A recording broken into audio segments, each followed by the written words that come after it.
28 jars of jam. As you can see, it's not set at all.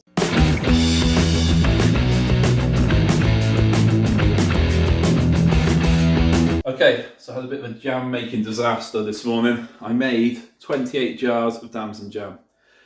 My favourite jam to make, and normally it sets like concrete if you're not careful. So I was really careful at not overboiling it once it got to, so I had the plate in the freezer, kept checking it, looked like it got to setting point. The second it had, I turned it off the heat and I jarred it up. 28 jars of jam.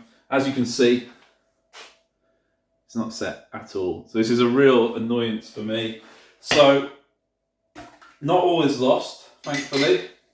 What I'm going to do is I'm going to empty each of these jars back into this saucepan.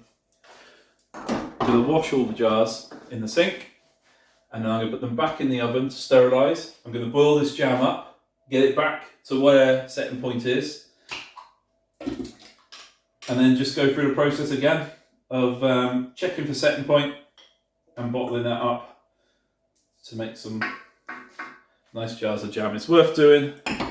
There's a lot of fruit, a lot of time invested in preparing the fruit, the sugar, and it's worth having it right. It's fine to have some stuff as syrup, but I do like my Damson jam to actually be jam rather than slop, so I'm going to do that.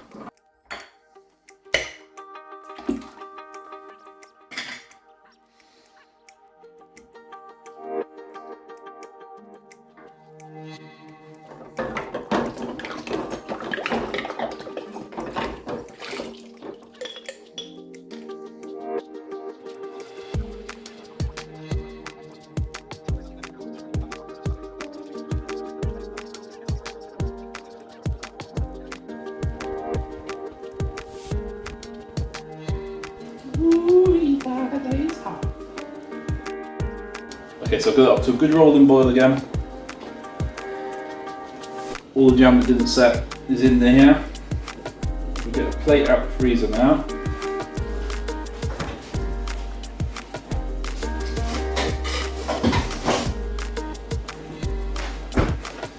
And check the setting points. Put some on the plate. Keep it stirring so it doesn't catch. It's hot. 6.5 kilos of fruit, 6.5 kilos of sugar in there. So it's quite a bit. Let's have a look. It's still a little bit. No. I think it wants a bit longer. Don't know how much longer my hand can take it.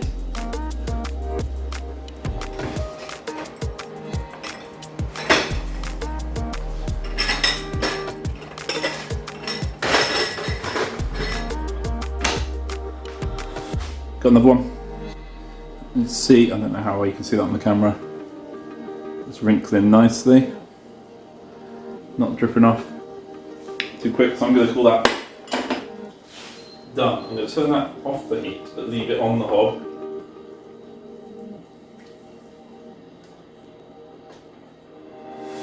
Now I can put these in the jars.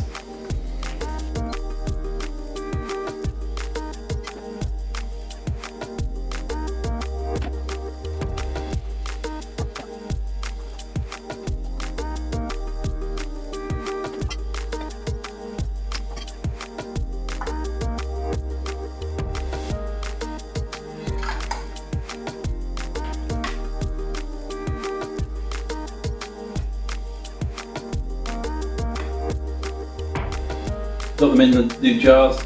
Hopefully these are going to seal now. Should start to hear some pops at the lids. I've got a bit left in there. Kids come for their breakfast tomorrow. I'm actually 2 jars of jam down, so obviously lost a bit as I put it in and out, and also some's evaporated down as I've cooked it up again. But still, 26 jars of jam from 6.5 kilos of fruit, 6.5 kilos of sugar. So I'm hoping this is going to set. We'll have a look in the morning. Right, so it's the morning after the night before. I've sorted all my jam out. The hob's a sticky mess. There's 26 jars there, like I said. And the jam, as you can see here, this has been raided for the kids' sandwiches already, is a nice kind of jammy consistency. So it's gone off really well. There are other ways which you could make your jam set. So you could add pectin. You can buy the sugar with the pectin already added, jam in sugar, which I never bother with normally. Especially if you've got kind of fruits with low levels of pectin, like cherries and strawberries, which can be really tricky to get to set. Normally damsons aren't a problem, so I don't know why I messed up yesterday. I just got a bit keen and it was such a big amount, but I didn't boil it hard enough. So now that's sorted, there's always a way to fix your jam. So thank you for watching. Click the like and the thumbs up please, and subscribe.